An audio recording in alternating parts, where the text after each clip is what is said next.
Hey everybody, welcome back to Rich Blyle's Chemical Principles for Lonely People. We are today alone.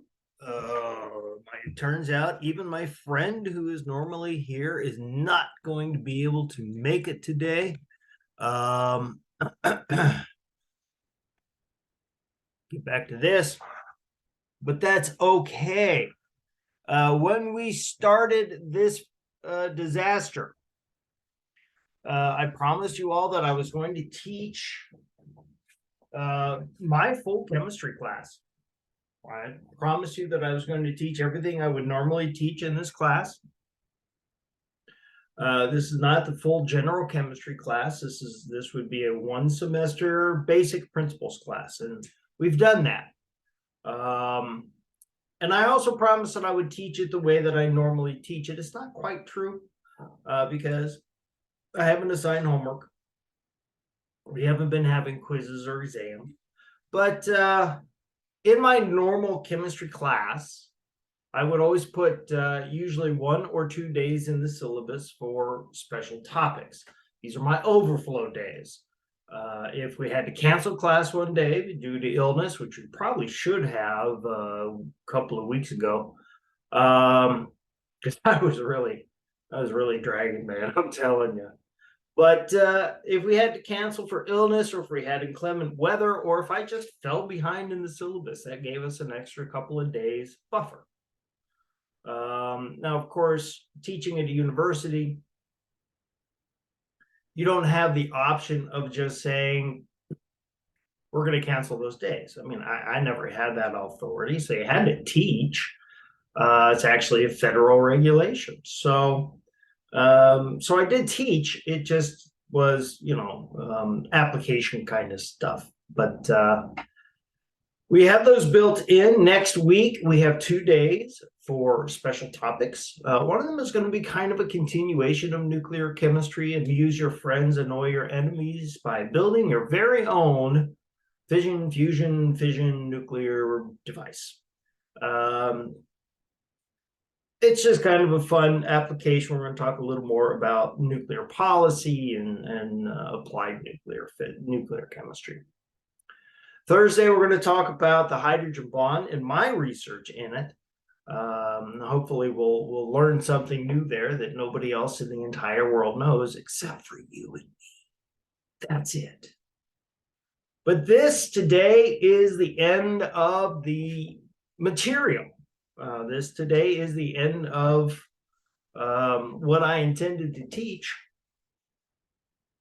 the formal material, and we're on track. So we're gonna get through it, and that's fine.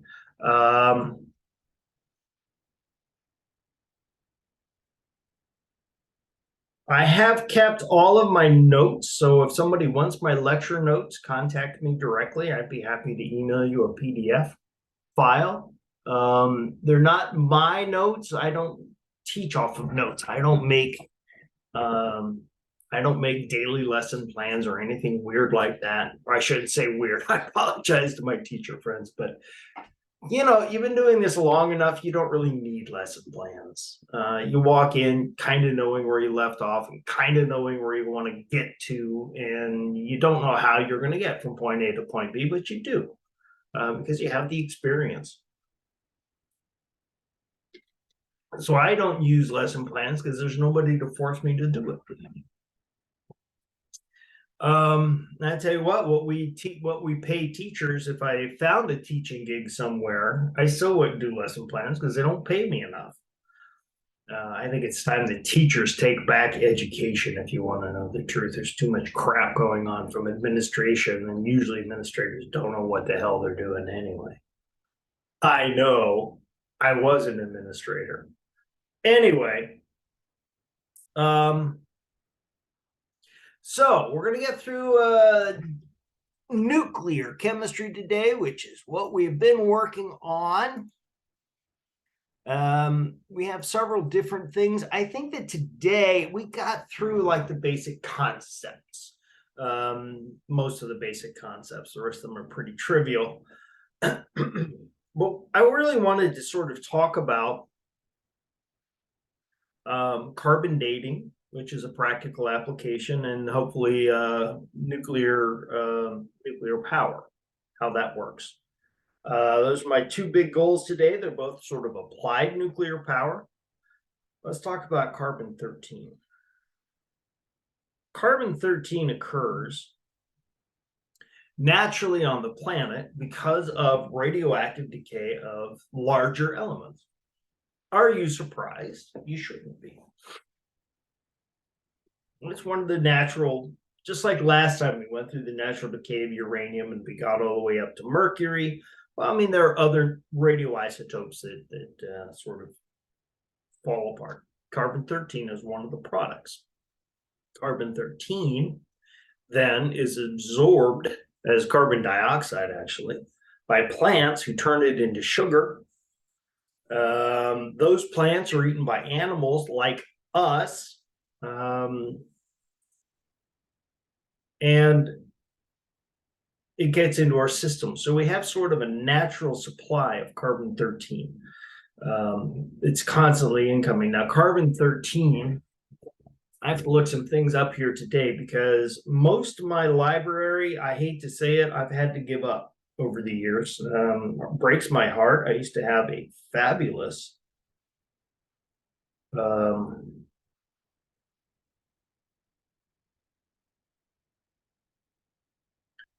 library, but it just got to be too it got to be too heavy, got to be too much of a burden to carry around, so I kind of had to give it up. So this is wrong.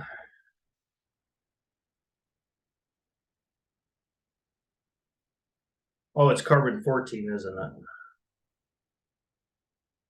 Sorry, my apologies. Carbon-14. Carbon-14 has a half-life of 5,700. I think it's 5,743. This reference is 5,700.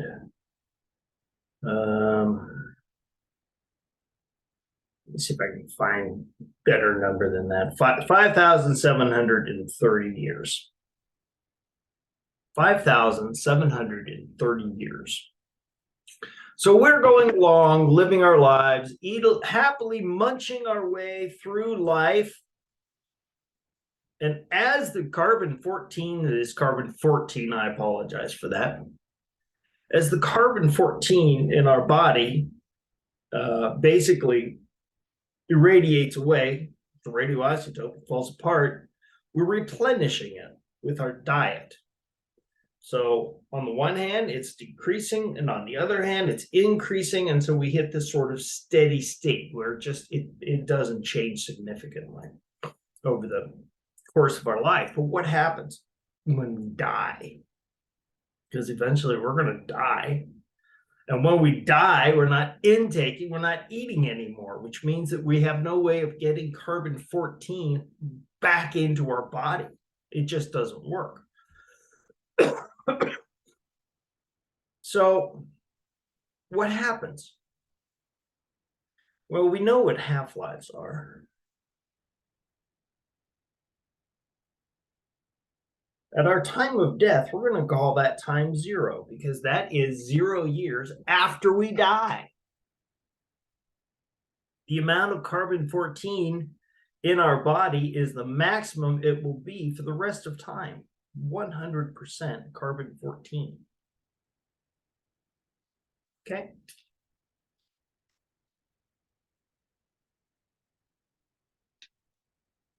Now, here's my question. Suppose we dig up a skeleton in my backyard, and no, it's not my ex-wife's. And the amount of carbon-14 in that skeleton is only about 12.5% of what it ought to be for a living human being. It's only 12.5%. We can measure this. We use a scintillator, scintillator, I think is what it's called, something like that. Anyway, it measures the amount of radiation coming off, and turns out we only have about 12.5% of that radiation coming off that we should. How old is that skeleton? Well, we can make the same graph we had before. After one half-life, you're down to about 50% where we ought to be. Now, this time, it's not quite so abstract because we know that one half-life is 5,730 years. After two half-lives, we're down to 25%.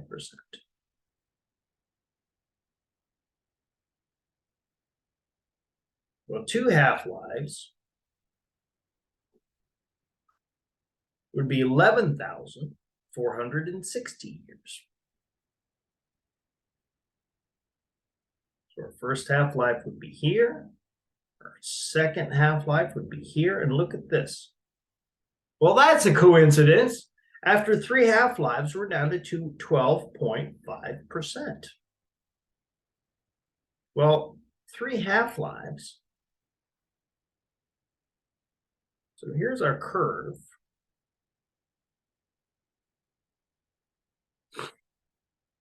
Here's 12.5%.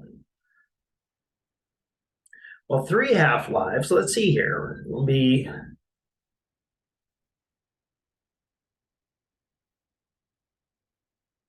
17,190 years. Now, we're not going to be able to say it's 17,190 years because we're not going to get exactly 12.5%. But if we're around 12.5% or around 12%, something like that, we're roughly 17,000 years old.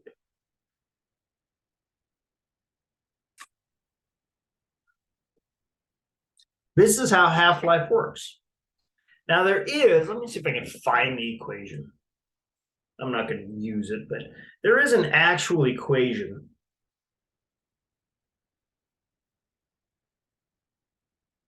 that you can use and do this mathematically. Now we can do it graphically.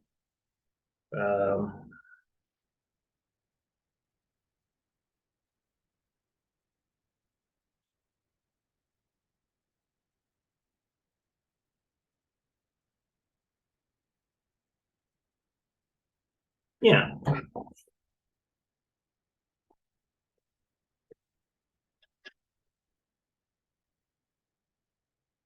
Yeah, I'm not going to give it to you.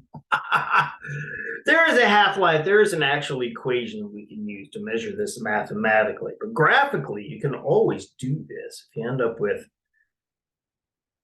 let's say, 43% half-life, 43%. Well, this is 25 and this is 50. 43 is somewhere around here. 43% would give us a 1.8 half-life. Roughly 1.8 is more than one half-life, but far less than two. So let's say that we're about 1.8 half-lives. 1.8 half-lives would be, well, we can actually calculate that up, 5,730.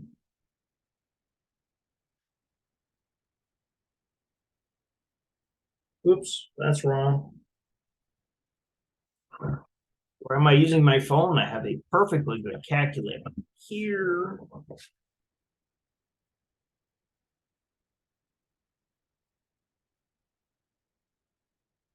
So that's roughly,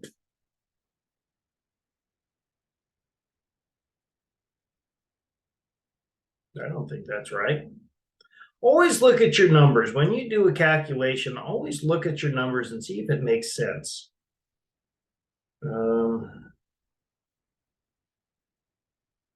Okay, getting the same number, so it must be right. Oh, that's because it's not 1.8. This is closer to 1.2. That's why it looks weird. About 1.2 times half-life. Let's try that. We'll get a more reasonable number. It's getting like 10,000. It's like, no, that's too close to two half-lives. There we go. About 7,000 years.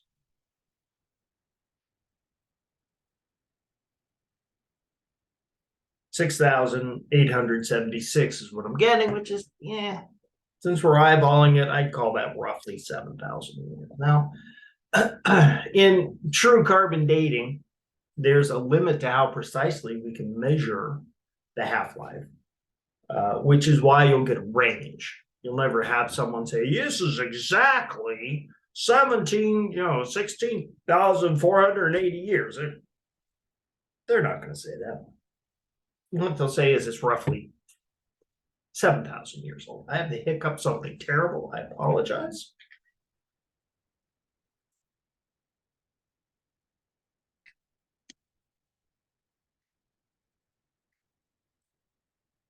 All right. So, there's a first practical application of nuclear chemistry.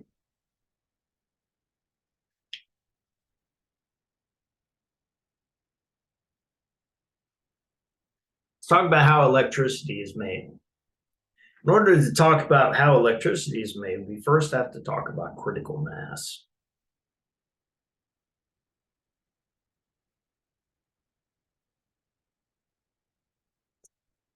The government will not tell you what critical mass is. They've measured it out exactly. It also depends on what it is, plutonium or uranium or whatever your core is. Purity makes a difference. Critical mass, by definition, is simply the mass of fissionable material. Fissionable. So we're talking about fission here, which means that the elements are breaking down from larger to smaller.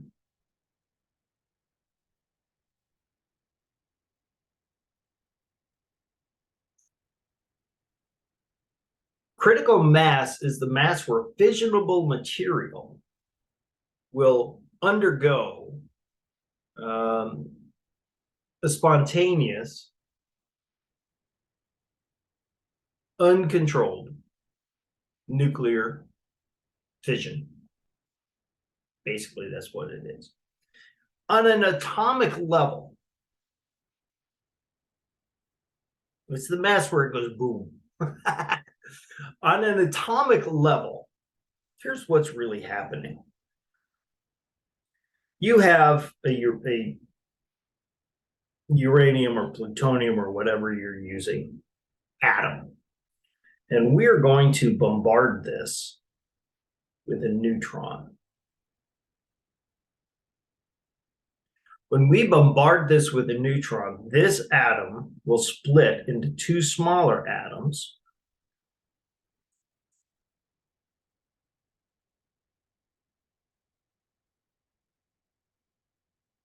And in the process, it will give off not one, not two, but three more neutrons.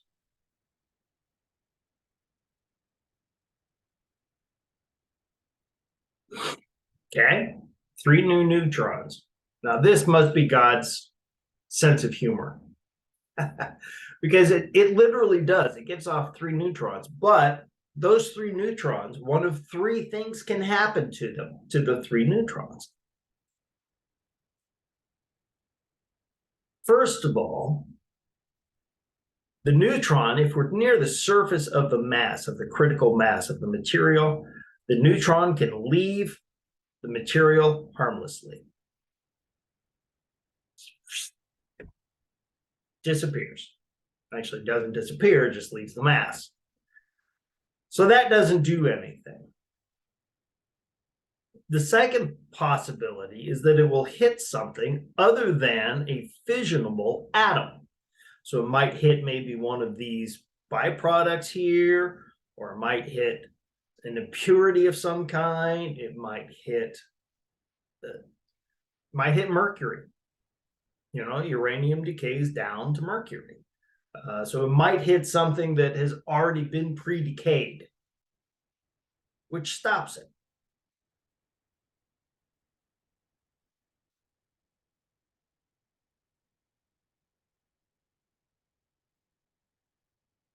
The other possibility is that it will hit another fissionable atom.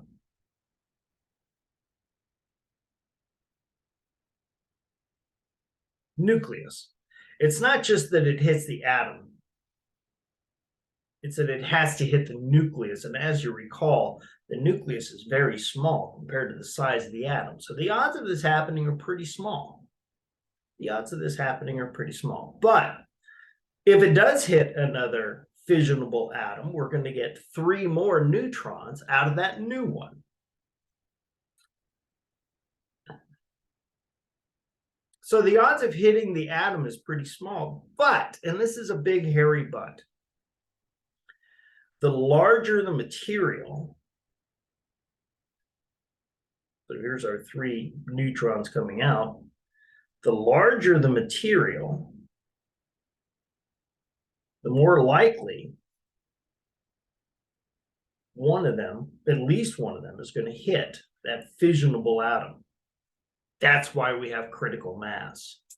The larger that is, the larger our fuel source is, the longer the path for the average neutron to be able to make it to the edge and out. And the longer the path for the neutron to be able to make it to the edge, the lower the probability that it will. Okay? So critical mass is literally the size of the mass where you have at least 50% chance of hitting another nucleus rather than escaping harmlessly. All right? That's what critical mass is. The odds of hitting another nuclear is as great or greater than the odds of just leaving the mass. That's what critical mass is.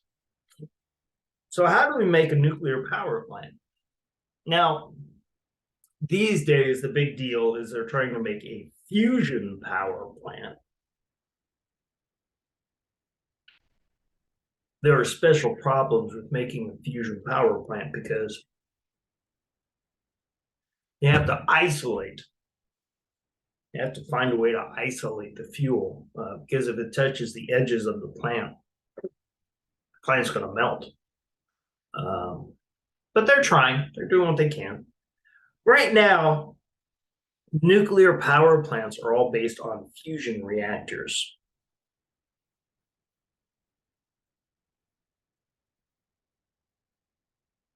And what they want, they have a mass, a fuel core,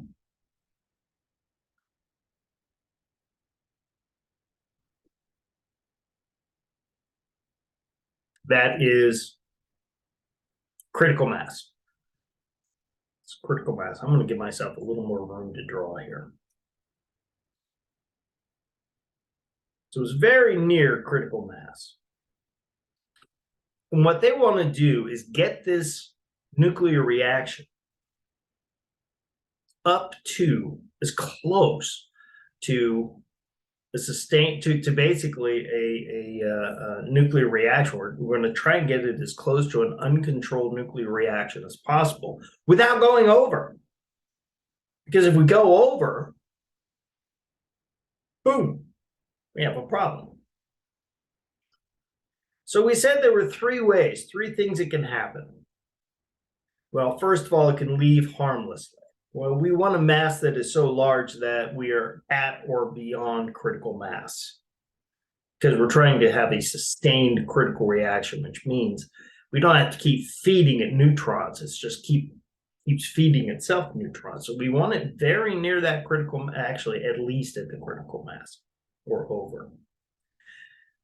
The reaction we want is we want it to hit fissionable material, another fissionable atom, but controlled just enough to just give off enough neutrons that it's barely eking along, that it's barely spontaneous. This is how we're going to do that. We're going to have it hit something that is not a fissionable material.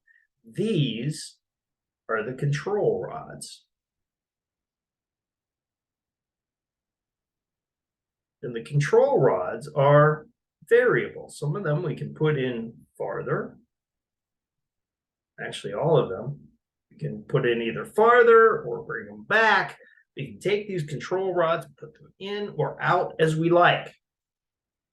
When a neutron hits one of these control rods, which are just iron, that's all they are,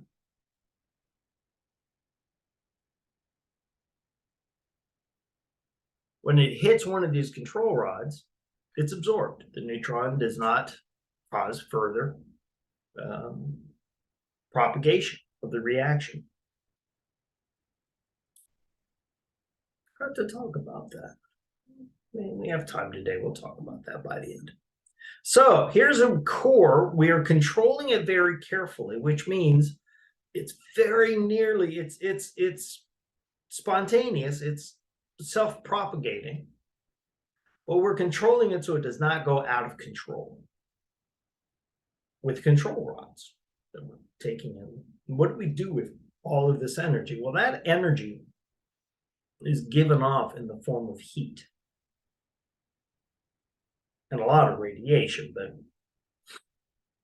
we're not interested in the radiation. We're interested in the heat for peaceful purposes. I told you about that meal that I had with General Mikhail Milstein. My friend Costa had an interesting idea. He said we should have civilian power, nuclear power plants, but they should be managed by the Navy. Because since the 70s, something around there, since around the 70s, the Navy has had nuclear power plants on every reasonably sized ship in the fleet. And they have had, I'm not going to say they've had no incidents, but they've had very, very few incidents, if any at all. They may not have had any. He claimed they had no nuclear incidents. So they know how to manage their power plants. Anyway, here's what we do with that heat. We're going to take this entire core and immerse it in water.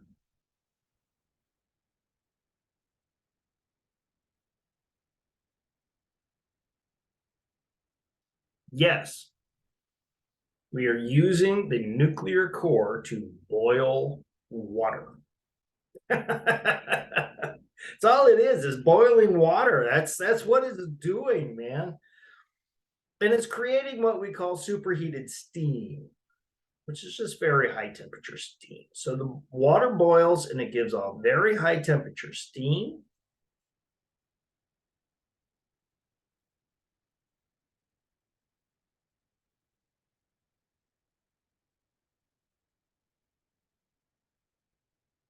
Which you're going to pipe past a turbine.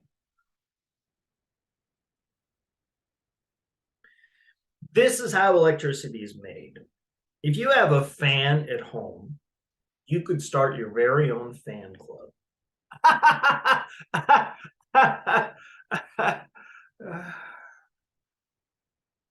If you have a fan at home, sorry, that's a terrible joke. If you have a fan at home, you have a generator, an electrical generator. Now you're using it in reverse because that fan, the way it works, the fan is on a motor, and all the motor is, it's a fixed magnet with a coiled wire inside on a core, coiled wire. And as you run electricity through that coil, that copper coil, it will move in the magnetic field. That motion is what causes your fan to spin.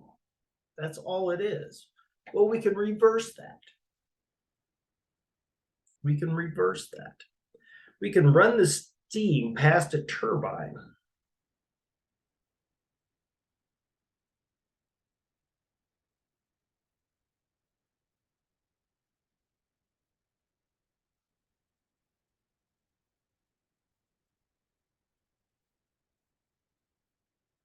It causes that turbine to spin in a magnetic field.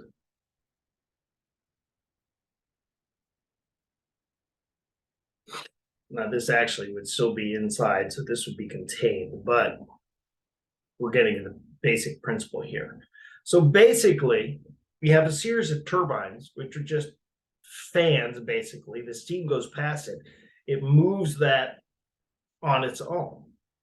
And as the wire, and there's wire kind of around these. It doesn't look anything like this, but it's a basic concept. If you want to see what one looks like, just take apart your fan and you'll see what these look like. It's the same basic setup, larger, of course, excessively large.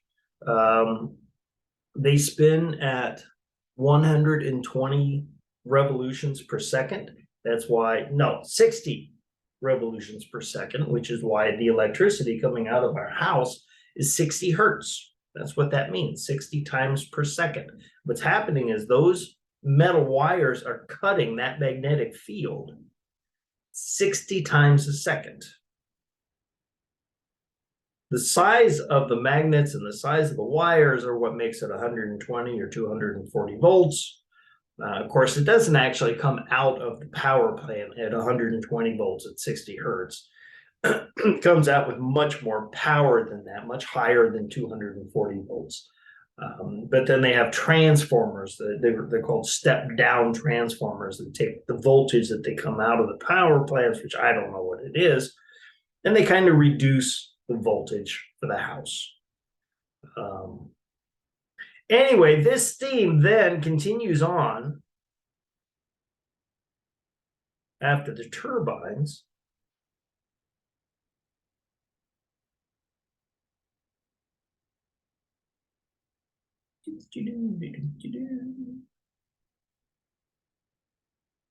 To a cooling coil.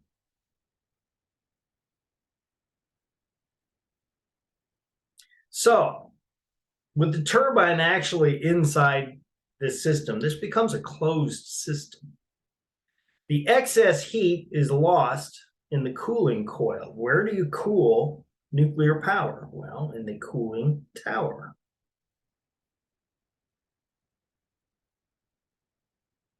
So we have the cooling tower.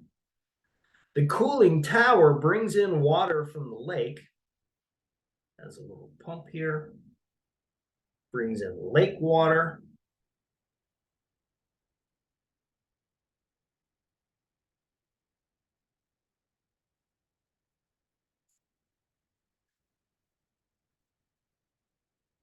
Or ocean water, or wherever it's coming in from. And this ocean water sprays down over these cooling coils to cool it down, which is why you see those plumes of steam coming out of the cooling tower. The water, of course, is any excess water then goes back into the source, the lake or the ocean or wherever they're taking it from. And then the water from the nuclear power plant, which is radioactive. I mean, it's around a nuclear core. So this is actually inside, it's radioactive. This water gets returned back into the closed system. So the water that is irradiated, in principle, should never be released back into the environment. That radioactive water, it's a closed system. It just keeps going around and around and around. In principle, in practice, the second law of thermodynamics kicks in. The second law of thermodynamics, if you recall, is entropy, which means that systems tend towards natural disorder, and they are constantly putting work into maintenance in these power plants.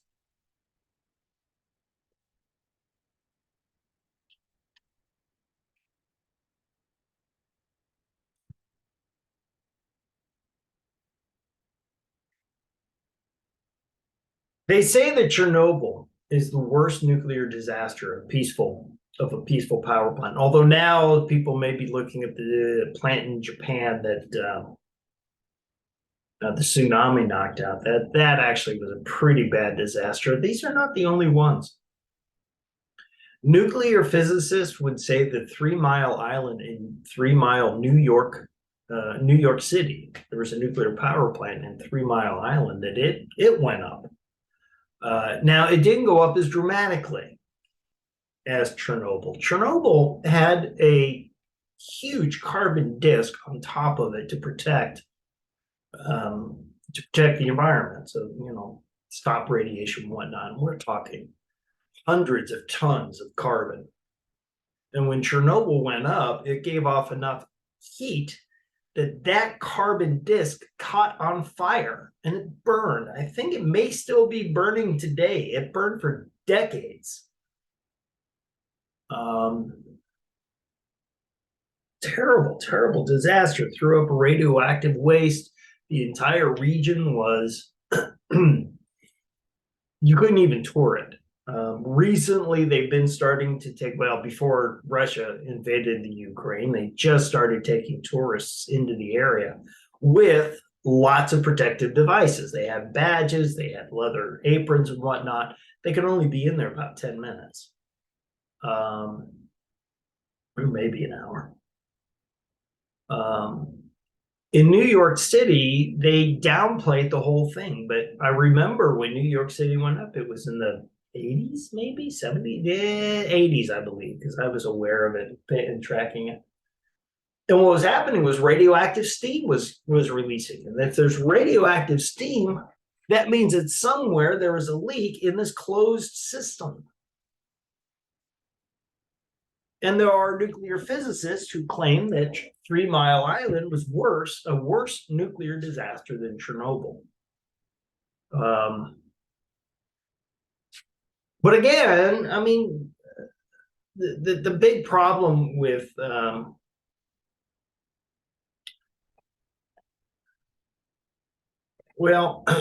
it's regulations that really cause these disasters. 3 Mile Island, there were inspection tags. These inspection tags were on the instrument panels, and the inspection tags that were proving that everything was safe were covering up the warning lights that had been flashing for days. It's the government getting involved again. It's no different than administrators meddling with our teachers. In Chernobyl, they performed an emergency shutdown. It was part of a test, a routine test, just to make sure we can shut this power plant down in time. It worked. It was perfect. But the government had mandates. After so many hours after the test, as you're bringing it back online, it should be to a certain percentage of output. And as it was ramping back up to go back online, it was not ramping up quickly enough. So the technicians at Chernobyl, in order to please the government, I'm not an anarchist, but boy, it sounds like it today, doesn't it? But because they were trying to keep up with the government mandates, they were turning off the fail-safes. They were turning off the equipment that was supposed to stop a nuclear meltdown. By the time Chernobyl went up, those fail-safes were off. So nuclear power is not as bad as people think. Yes, there's potential for danger, but let's face it. My argument to Mikhail, when he asked me what I thought, my response was literally, and this is not a direct quote, I don't remember the exact words I used, but literally what I said to him was, we have already destroyed the environment with carbon dioxide from fossil fuel plants. We need to find an alternative. That was in the 90s, circa 1990. So yeah, it's. I don't think we want to be 100% nuclear. We want diversity of power sources. If you rely on a single power source for too long, you're going to cause problems. We've been burning fossil fuels as our sole source of of power, and we're paying the price. If we built only solar panels, they're no different than greenhouse gases. It's trapping light, not letting it back out into space. So an over-reliance of solar power would be a problem. We are discovering now what I predicted many years ago, that when we build too many wind power plants, we're going to disrupt the jet stream, and that's going to cause problems. The answer is twofold, my friends. First of all, a diversity of power sources. We cannot rely on single power sources any longer, and we need to get rid of fossil fuels altogether. But a combination of solar, wind, hydroelectric power, geothermal power, a combination of power sources is the safest thing that we can do.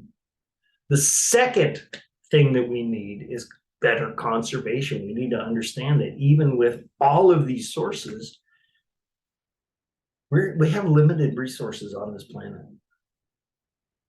So yes, give up your incandescent lights and go to, actually, it's kind of interesting. Go to diode lights now. What are they called? For a long time, we were using CFC bulbs. Those have problems as well. But the new diode lights are as energy efficient compared to the CFC lights as the CFC lights are energy efficient compared to incandescent. So we have this very low energy alternative, and I have it all over my house, and I can't tell the difference. I have a hybrid vehicle. So I'm still, if I'm out on a trip somewhere, I don't have to worry about my battery going dead, because it takes a long time to charge up batteries. Doesn't matter. My vehicle just switches over to fossil fuels. But in the meantime, just bopping around here in Omaha, I don't use gas. It's a great way to reduce my carbon footprint without causing me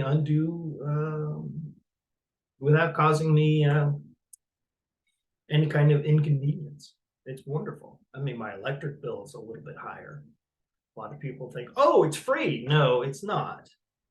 And yes, if you have an electric vehicle, you still are burning fossil fuels, because we are still heavily reliant on fossil fuel power plants, which are doing nothing but burning the fossil fuels to boil water to turn a turbine. They're doing exactly the same thing.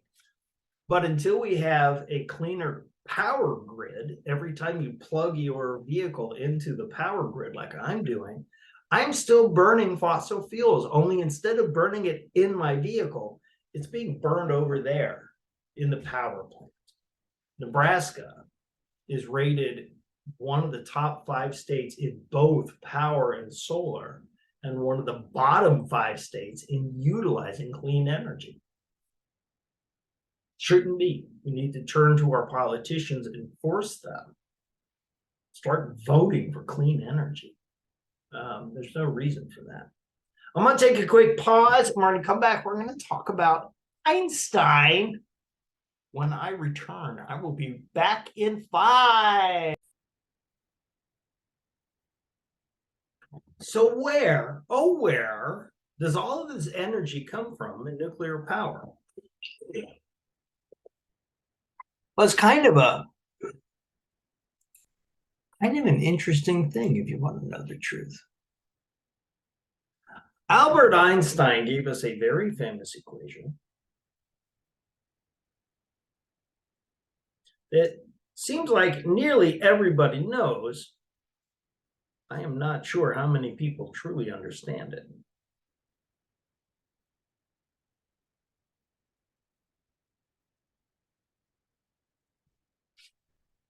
It's a very simple looking equation, E equals mc squared.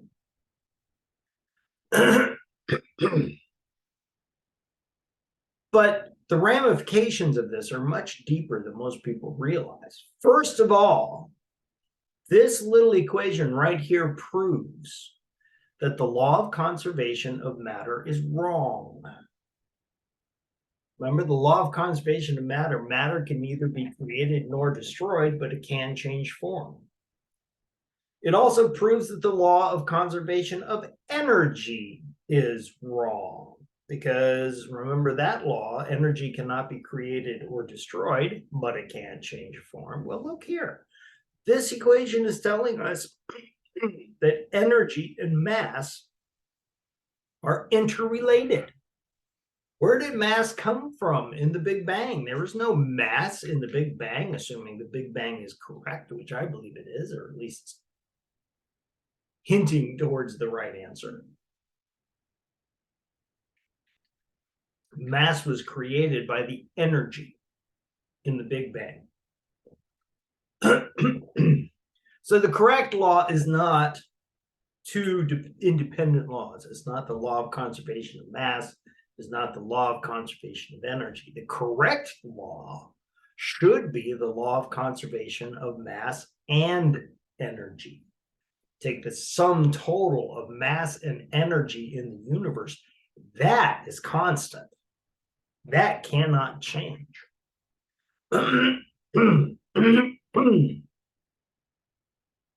But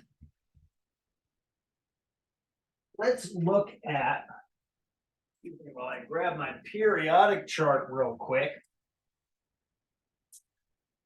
Let's look at this.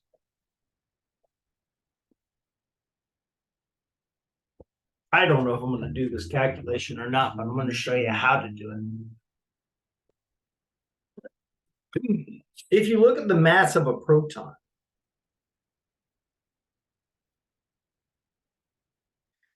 you will see have something. Oh, let's start off with the mass of a neutron,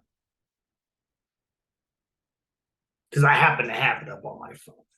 The mass of a neutron is accepted to be 1.6749274980. This is 1 times 10 to the negative 27th kilogram.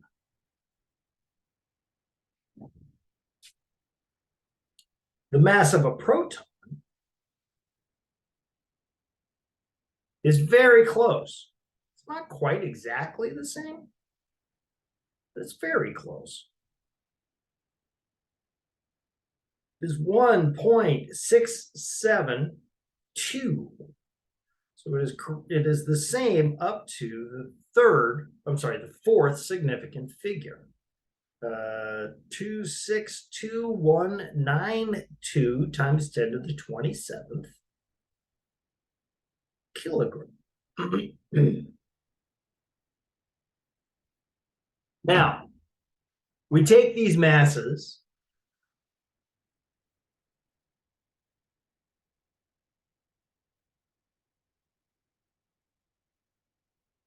multiply them by Avogadro's number,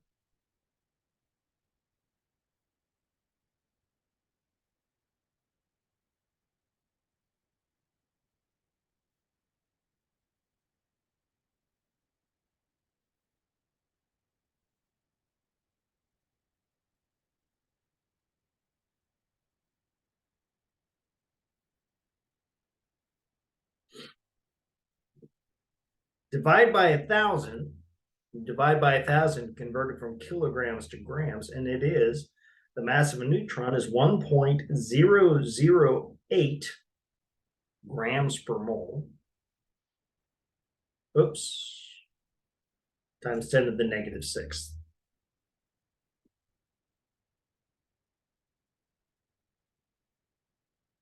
The mass of a proton then, oops, I'm sorry, no. You multiply by 1,000. You multiply by 1,000. And I should have known this. I should have known this. I'm so stupid. It's going to come up to be the same. Because within the same number of sig figs,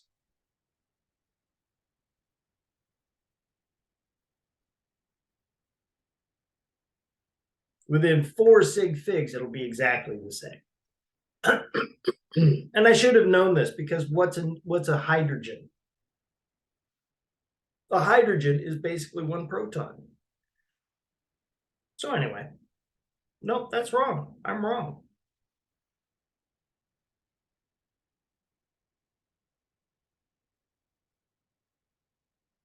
That's just an interesting coincidence. So if you keep this many number of significant figures, all right, uranium is element number 92. And suppose we have uranium-234. Is 92? Yes. Let's say that we have uranium-234, which I believe, I may be wrong.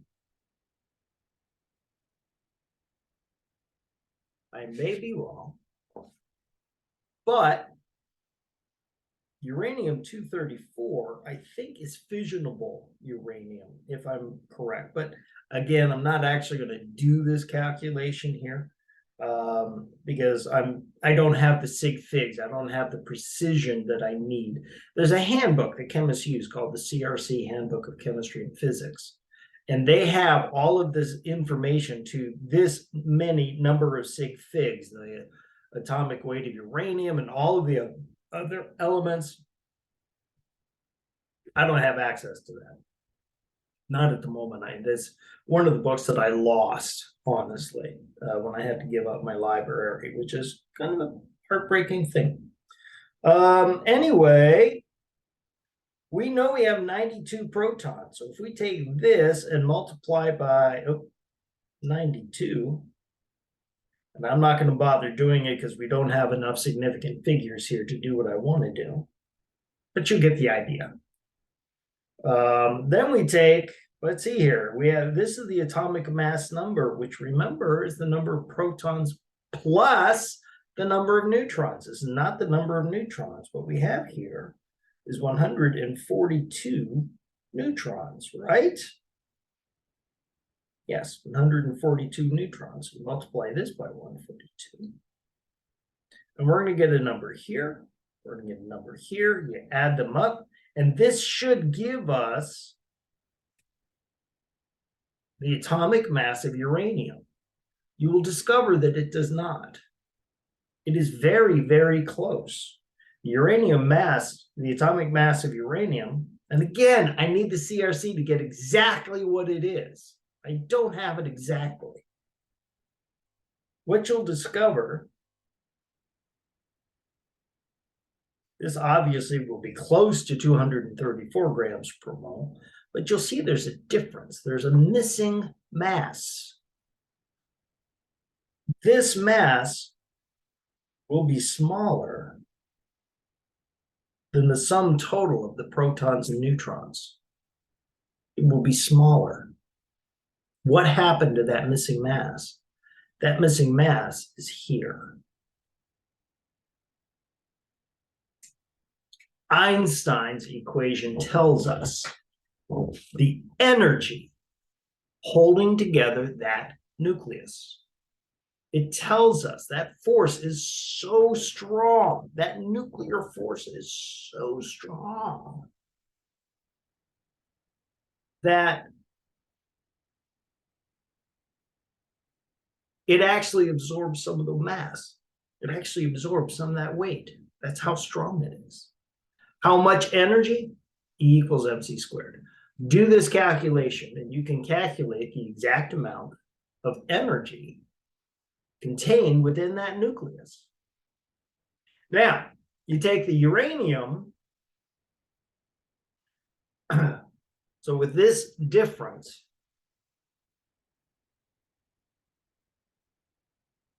between these two, that missing mass,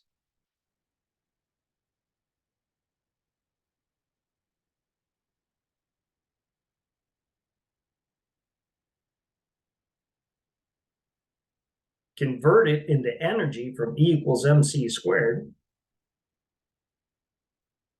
get the energy of uranium. Now, do the same thing for thorium, or whatever it is that uranium is decaying into. Do the same thing for thorium. And what you will discover is that thorium's energy is lower than uranium's. There's an energy difference there. That is the energy that is released.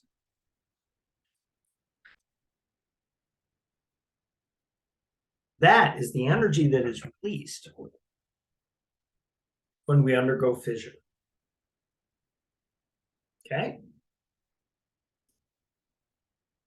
So we're not going to do the calculation. You will never have to do the calculation. In high school chemistry, actually, even when I taught general chemistry, I think it was very rare. I don't know that we ever actually did that calculation in general chemistry. So we're talking something beyond general chemistry. And actually, as I've said before, nuclear chemistry is not really chemistry. It's more in the realm of physics. Yes, we're working with materials. But chemistry really relies on the idea that atoms cannot be destroyed. And nuclear chemistry really just obliviates that whole assumption. So traditional chemistry, we do not do nuclear chemistry. Let's talk about one more thing real quick. Let's talk a little more about fusion.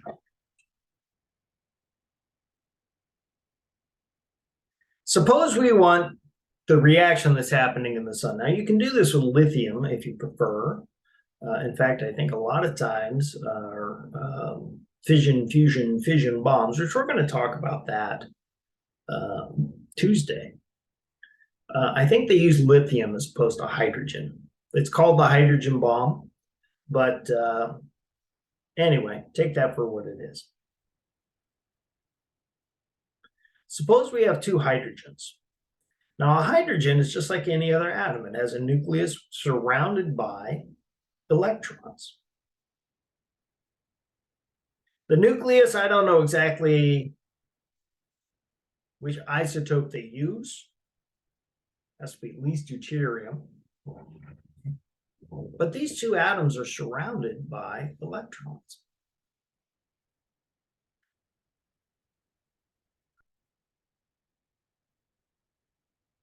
In a fusion reaction, we're going to take these two atoms and smash them together. And when we smash them together, we are going to create a bigger atom, helium, with two electrons.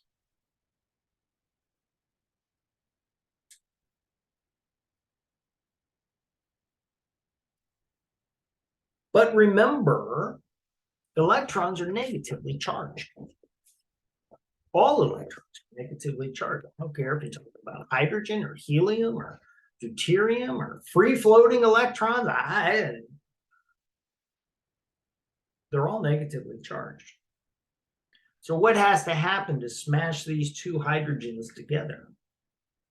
You have to overcome that Coulombic, it's called a Coulombic force.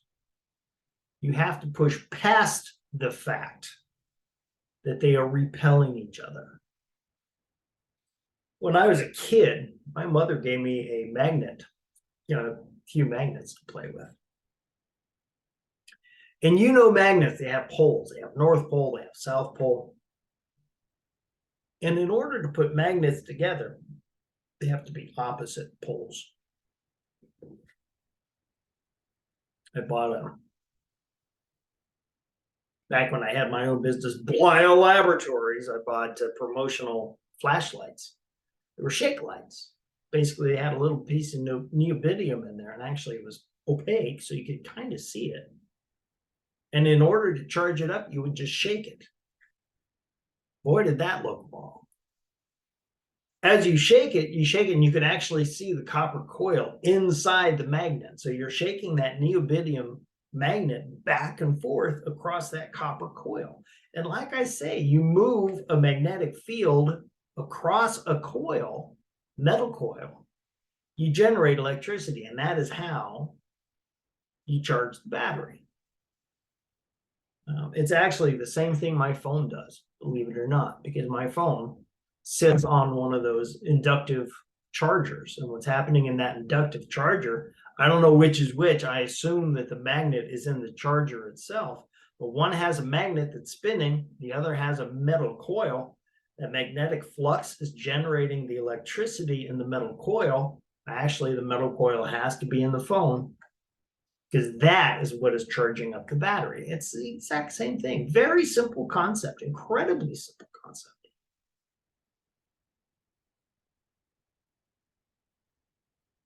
And boy, did I get off topic. Why did I get onto that? I don't even know.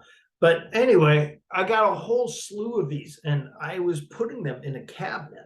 And I'm a little bit OCD, so I was putting them just perfectly inside this cabinet, row after row, column after column.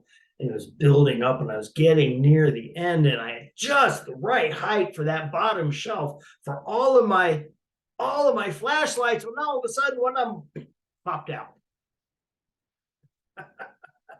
just like a ghost.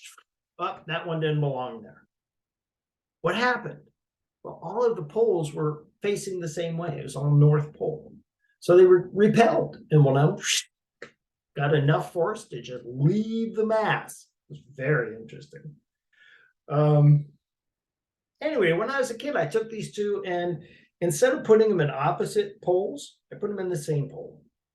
And I enjoyed kind of pressing them together, forcing them together against that force. And it took energy to do that. It took a lot of force to get these magnets that were not aligned correctly to actually get together and touch. You could do it. And of course, as soon as you let go, it would fly apart, but you could do it. It just took a lot of strength. And the stronger the magnet, the more strength it took. Well, we talk about in chemistry, we talk about in theoretical chemistry, we talk about charge density.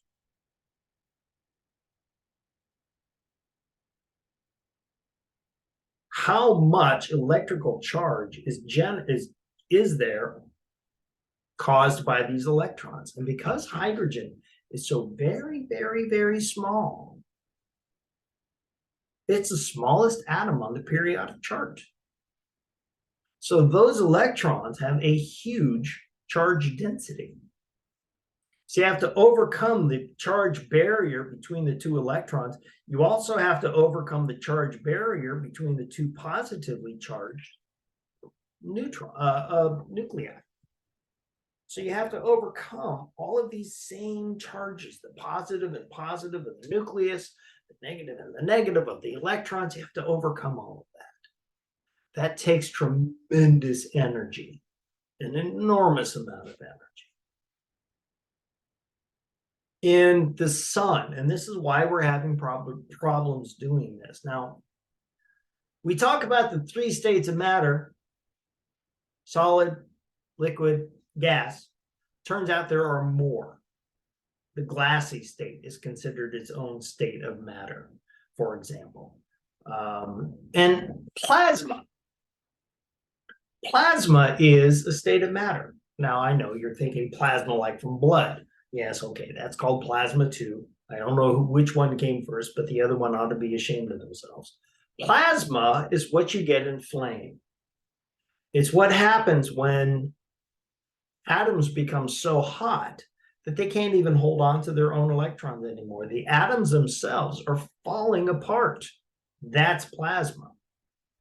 In the sun, there's so much heat, there's so much energy, and that energy is far greater than this Coulombic barrier.